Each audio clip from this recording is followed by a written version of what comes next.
le MAC Culture, Anne Lépine. Bonjour à tous. Aujourd'hui dans le MAC Culture, je vous propose une petite leçon de géographie. En effet, après les villes phares l'année dernière, la folle journée de Nantes nous propose pour cette édition 2026 de voyager à travers le monde par le biais des grands fleuves qui irriguent les continents, de la Russie aux Amériques, de l'Europe à l'Afrique et à l'Asie. Pour nous guider dans ce voyage fluvial, je reçois en plateau aujourd'hui François Gabory, directeur du service culturel de la Cité des Congrès de Nantes, et Nicolas Herouet, saxophoniste et membre du quatuor Ellipsos, bien habitué de la folle journée. Bonjour à tous les deux. Bonjour. Bonjour. Alors, comme pour l'édition précédente, c'est vous, Nicolas Herouet, qui ouvrez le festival le mercredi 28 janvier à 16h30 avec un concert XXL. Donc, c'est peut-être à l'image de cette folle journée, car en effet, quand je dis vous, c'est bien le pluriel que j'emploie, car ce sont plus de 100 saxophonistes issus des conservatoires des Pays de la Loire que vous avez réunis et qui vont interpréter un répertoire peut-être inattendu au saxophone, par exemple le Beau Danube bleu de Strauss. Peut-on dire, François Gabory, que finalement ce concert résume à lui seul l'esprit de la folle journée, l'audace, la jeunesse, le collectif, la musique classique ? Eh ben, vous venez de résumer parfaitement ce qu'est la folle journée.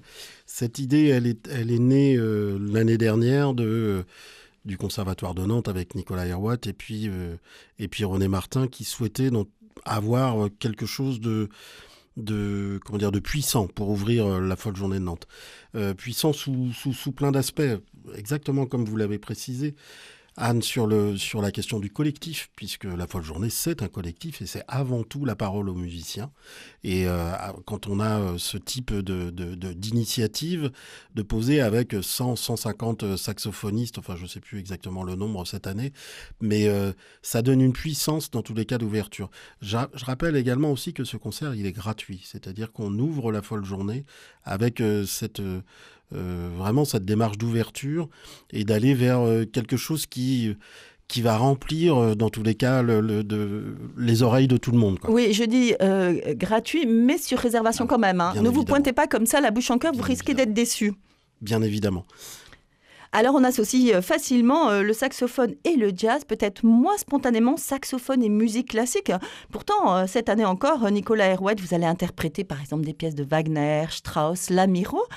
On est peut-être loin du répertoire habituel du saxophone, en tout cas tel que nous on l'entend.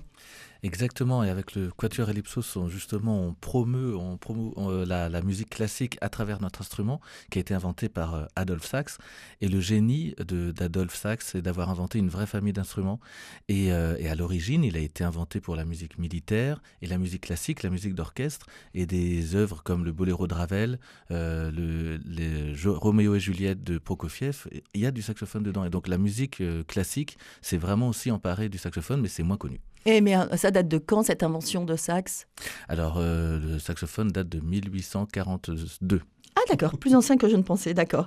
Parce que effectivement, vous venez un petit peu de le dire quand je dis le saxophone, mais finalement en préparant l'émission, moi je me suis rendu compte que vous, par exemple, vous jouez du saxophone baryton, que dans le Quatuor Ellipsos, chaque musicien a un saxophone différent. Moi je savais pas, je ne sais pas s'il y a beaucoup de personnes comme moi je ne savais pas comme ça que il y a beaucoup de saxophones différents, enfin beaucoup, je ne sais pas s'il faut dire beaucoup, en tout cas il y a des saxophones différents et finalement on le connaît peut-être assez mal cet instrument. C'est vrai que quand on fait des concerts avec Ellipsos, on passe toujours un petit moment avec le public pour justement présenter notre famille. Et c'est ça le génie de cet instrument, c'est que on a comme la voix humaine, ça va du soprano au baryton, donc soprano, alto, ténor, baryton, et plus l'instrument est gros et plus il est grave. Et il y en a même qui sont présents en plus lors de la folle journée. Il y a le saxophone basse, encore plus gros que le baryton. Il y a encore plus petit. Enfin voilà, c'est une vraie famille. Il y a 7 instruments au total.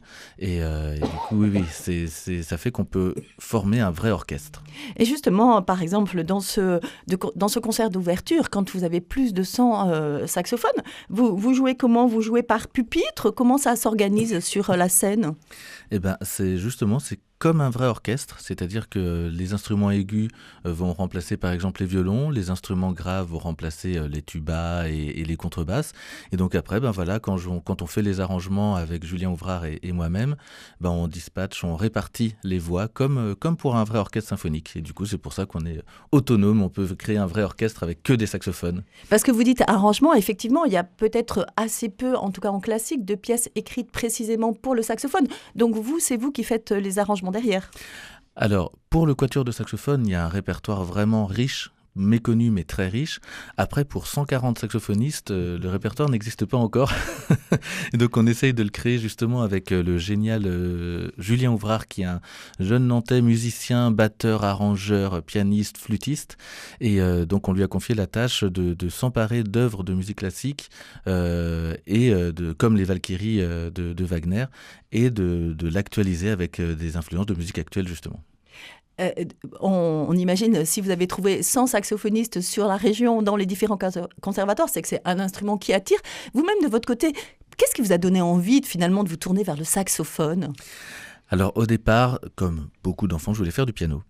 Et comme dans beaucoup d'écoles de musique, le piano était trop demandé, donc il n'y avait pas de place. Et donc j'ai fait un parcours, comme beaucoup, ça existe beaucoup maintenant dans les conservatoires, un parcours découverte. Et ça m'a permis d'écouter justement un instrument que je ne connaissais pas. Et en plus, c'est très beau le saxophone, ça brille, c'est en or, c'est en argent. On a l'impression que voilà, c'est un instrument magnifique. Et le son m'a tout de suite plu, et donc je me suis mis au saxophone. D'ailleurs, parce que finalement, vous avez un saxophone. Et comment on choisit ? Est-ce que c'est le baryton ? Comment est-ce que là, on va vers celui-ci plutôt qu'un autre? Parce que physiquement aussi, vous l'avez un peu dit, ils ne se ressemblent pas, ces saxophones. Non, d'ailleurs, le soprano, le petit de la famille, il est tout droit, donc plein de gens confondent avec la clarinette. Et non, c'est bien un saxophone. Et donc, comment on a choisi ? Au départ, Paul du Quatuor était déjà spécialiste, il faisait déjà beaucoup de soprano. Et puis, moi, le baryton, j'avais jamais fait. Et puis, voilà, j'ai essayé, ça m'a tout de suite plu d'être à la basse, d'être le moteur du Quatuor. Et voilà, puis Julien et Sylvain faisaient déjà du ténor. Alors, pour vous mettre un peu dans l'ambiance de ce concert d'ouverture, moi, je vous propose d'écouter un extrait du concert de l'année précédente.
Après cette version assez inattendue donc du Boléro de Ravel avec plus de 150 saxophonistes qui ouvraient la folle journée de l'année dernière, revenons à 2026. François Gabory, le thème des fleuves du monde offre finalement un répertoire très étendu à la fois géographiquement mais également dans le temps. Le musicologue Patrick Barbier disait lors de la conférence de presse qu'à chaque fleuve correspond un imaginaire et donc un répertoire. Que va-t-on découvrir peut-être d'inattendu? On a tous en tête évidemment le beau Danube bleu, mais je suis sûre que la folle journée va nous emmener un peu plus loin que le Danube bleu. Le thème de cette année, c'est un vrai thème didactique qui embarque sur effectivement un visionnaire géographique et avec une inspiration auprès des compositeurs qui a toujours existé. On avait évoqué la nuit. Il y a quelques années, qui était aussi une source d'inspiration.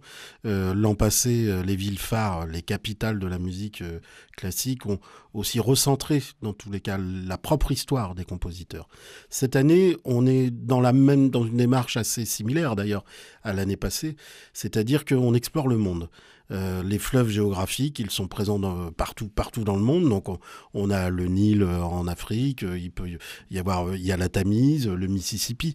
Alors si on s'arrête un tout petit peu sur le Mississippi, justement Patrick Barbier évoquait, c'est le fleuve qui nourrit le gospel, qui va nourrir le jazz, on a une œuvre qui est de Corfée, c'est ça, ouais, qui s'appelle Mississippi Suite. Grofé, c'est ça, je confonds toujours Grofé, Rorfé, Grofé. C'est Grofé, qui est une œuvre que d'ailleurs, enfin, je trouve qu'elle est assez révélatrice de ce que peut être la musique classique aujourd'hui. C'est une œuvre très à la Tex Avery, en fait, extrêmement dynamique, qui va très très vite, etc. Moi, j'appelle ça la musique mobilette, mais dans le sens positif. Hein, et peut-être visuelle aussi, du coup. Voilà, exactement. C'est ce que j'allais exprimer, c'est-à-dire que l'enjeu de la folle journée, c'est toujours de rappeler, et comme l'a précisé Nicolas tout à l'heure, que la musique classique, elle emplit notre vie au quotidien. On trouve la musique classique dans le cinéma, on le trouve dans la publicité. Les enfants, ils connaissent mieux Mozart qu'Emmanuel Macron. Enfin, ils savent très bien qui c'est. Et ce que je veux dire par là, c'est que quand on l'explore à travers les fleuves, à travers de la géographie, on se rend compte en fait de toutes les inspirations qui ont pu nourrir tous ces compositeurs tout au long de leur carrière. Et la musique, elle vient d'abord de la nature, donc c'est d'abord le chant des oiseaux, etc. Donc ces inspirations se mélangent avec comment dire, forme de catharsis qu'il peut y avoir au niveau des artistes, c'est-à-dire d'essayer d'explorer des choses absolument incroyables à travers ce que l'environnement leur inspire. Alors peut-être qu'effectivement, après cette folle journée, nous, les Nantais, on va avoir un autre regard sur la Loire et peut-être aussi sur celui qu'on va appeler finalement le local de l'étape, Paul Lamiraud. Est-ce qu'ils ont finalement une place un petit peu à part dans cette programmation? Vous, Nicolas Herouet, est-ce que vous le connaissiez, Paul Lamiraud, avant? Est-ce que c'est finalement un compositeur qui est souvent joué? Alors souvent joué, je ne sais pas. En tout cas, pour ma part, c'est un compositeur que j'ai découvert au tout début d'Ellipsos, il y a 23 ans, parce que ça faisait partie des premiers arrangements que j'ai fait pour le Quatuor, avec ces 2 danses bretonnes pour piano. Et du coup, je m'étais renseigné. C'est un compositeur, évidemment, qui a une histoire particulière avec Nantes et qui s'est beaucoup inspiré. C'est un élève de Gabriel Fauré. Il s'est beaucoup inspiré de la musique traditionnelle bretonne qu'il a associée avec le langage de la musique classique de l'époque, et du coup ça fait un environnement musical, une identité vraiment très propre et à lui, et vraiment très originale et inspirante. Alors François Gabory disait qu'effectivement les fleuves, la nature inspiraient bien les compositeurs. Vous, en tant que musicien, comment vous avez accueilli ce thème des fleuves, Nicolas Herouet ? Alors, vraiment, c'est une idée géniale, ce thème, parce que les fleuves, on dit que c'est les veines du monde, et du coup, il y a beaucoup d'influences à la fois pour les compositeurs classiques, et en même temps, les fleuves sont partout sur la Terre, et donc toutes les influences traditionnelles de musique folklorique peuvent être présentes à la folle journée, et du coup, ça fait une ouverture vraiment géniale, et des rencontres avec des nouveaux répertoires vraiment fantastiques. Alors, si on parle de cette 32e édition, c'est 5 jours de festival, donc du 28 janvier au 1er février.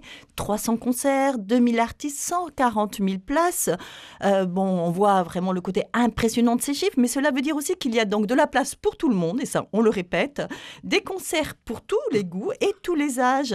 Alors, on ne va pas passer en revue les 300 concerts. Allez sur le site de La Folle Journée, il est très bien fait. Vous pourrez effectivement explorer, chercher, donc aussi bien les compositeurs, les artistes. Moi, je vous propose peut-être de vous arrêter sur les nouveautés de cette année, les projets originaux et les œuvres rares. Alors, premier point remarquable pour cette édition, François Gabory, vous l'avez souligné lors de la conférence de presse, la présence de nombreux ensembles et orchestres dont certains viennent pour la première fois à La Folle Journée.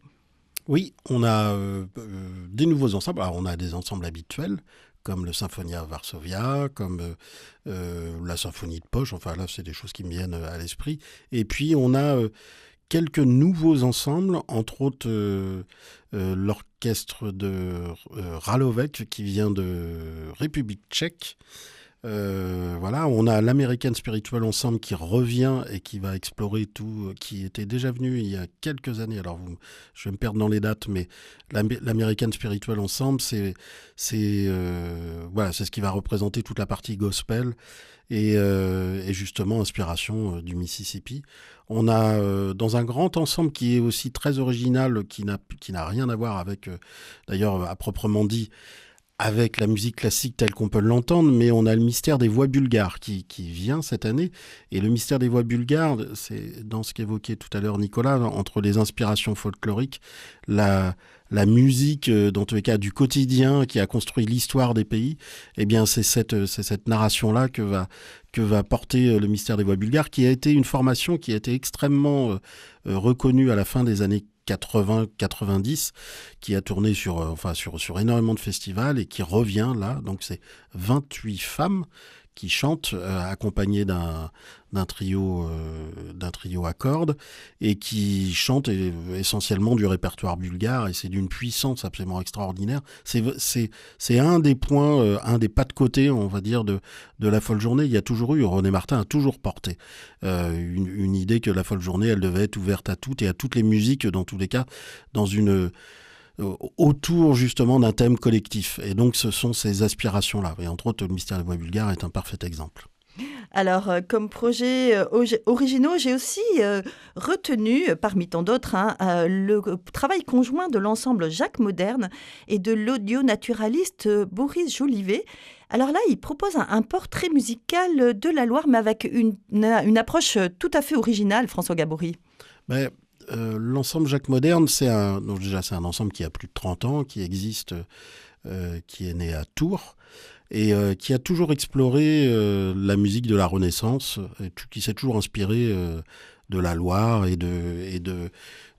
à travers, entre autres, la voix. Donc c'est un des premiers enjeux. Et là, effectivement, ils vont faire une proposition extrêmement originale qui va marquer dans tous les cas, on va dire, la Loire et le thème de la Loire, voilà, et la musique de Renaissance et la musique baroque. Donc c'est effectivement un temps important du festival.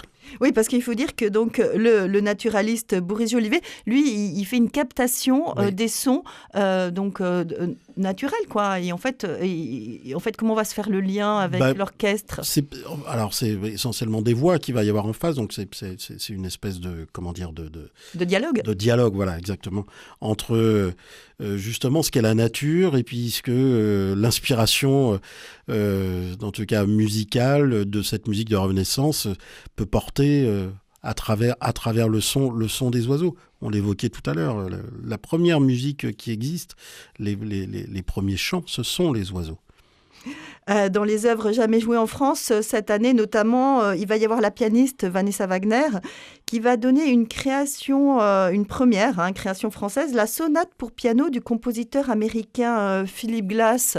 Là aussi, une grande dame, Vanessa Wagner. Moi, je suis jamais objectif quand je parle de Vanessa Wagner, parce que c'est dans tous les cas J'ai pas de pianiste personnellement préféré, mais Vanessa Wagner est une pianiste absolument formidable, absolument incroyable. Et il s'avère aussi que de manière très personnelle, je suis extrêmement sensible à la musique de Philip Glass. Donc les rencontres qu'elle fait, moi je l'ai vu cet été à la Roque d'Enterron, ouvrir tout un nouveau chapitre sur des œuvres de Philip Glass qui sont très peu jouées. Elle a toujours cette élégance. Vanessa a une classe absolument incroyable pour jouer Glass. Alors je ne sais pas si classe et glace ça rime, si ça rime de fait, mais elle donne une intensité à cette musique qui est une musique extrêmement précise. En fait, Philip Glass a toujours été dans une... Ce n'est pas que de la musique répétitive. Voilà. Vanessa Wagner avait fait, entre autres, un dialogue autour d'un concert entre Bach et Glass, qui donnait justement des choses extrêmement intéressantes. Moi, je suis extrêmement sensible à cette pianiste qui est sur scène, dans tous les cas, absolument incroyable. Et quand on assiste à un concert de Vanessa Wagner, c'est là qu'on comprend ce qu'est le spectacle vivant. C'est-à-dire qu'il y a une telle expression autour du piano, de la manière dont elle le vit, que c'est évidemment beaucoup plus fort de l'avoir directement en concert que de l'écouter sur un disque. Je le disais, la Folle Journée propose des concerts pour tous, même les bébés. Maintenant, on commence presque à y être habitué. Cette attention à tous les publics, elle se retrouve jusque dans les conférences. Parce que moi, j'ai noté, François Gabory, notamment une conférence qui s'appelle « La musique faut voir, ce que les sourds pensent de la musique classique ». Est-ce que vous pensez finalement que seule la musique classique peut rassembler des publics aussi divers ? La musique classique, elle rassemble énormément. Après, toutes les musiques fédèrent. Il y a pas, c'est pas un privilège de la musique classique. Ouais, on parle du langage universel de la musique. Exactement. Donc c'est quand même, moi je me souviens avoir fait une rencontre l'année dernière avec des migrants qui arrivaient en France. On n'avait pas en termes de dialogue, le langage c'était compliqué. De langue commune. De langue commune. Par contre, quand je leur faisais écouter les 4 saisons de Vivaldi, on était tous d'accord, quoi. Donc on arrivait tous à comprendre de quoi on parlait. Donc à la Folle Journée, on a toujours une attention, dans tous les cas, sur cette dimension d'ouvrir la musique classique le plus possible. Là, je veux dire, vous le savez, les 2 diptyques, dans tous les cas, de la Folle Journée, ce sont des concerts relativement courts et surtout une unité de lieu, et puis avec une tarification accessible. Donc, à partir de là, toutes les questions peuvent se poser, entre autres l'accessibilité à tous les publics.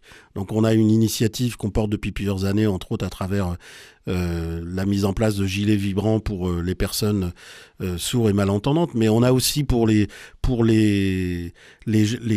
personnes qui ne voient plus, des concerts en audio-description. C'est-à-dire qu'on raconte aussi ce qui se passe sur scène. Elles ont un casque sur lequel on raconte ce qui est en train de se passer, l'émotion du musicien, etc.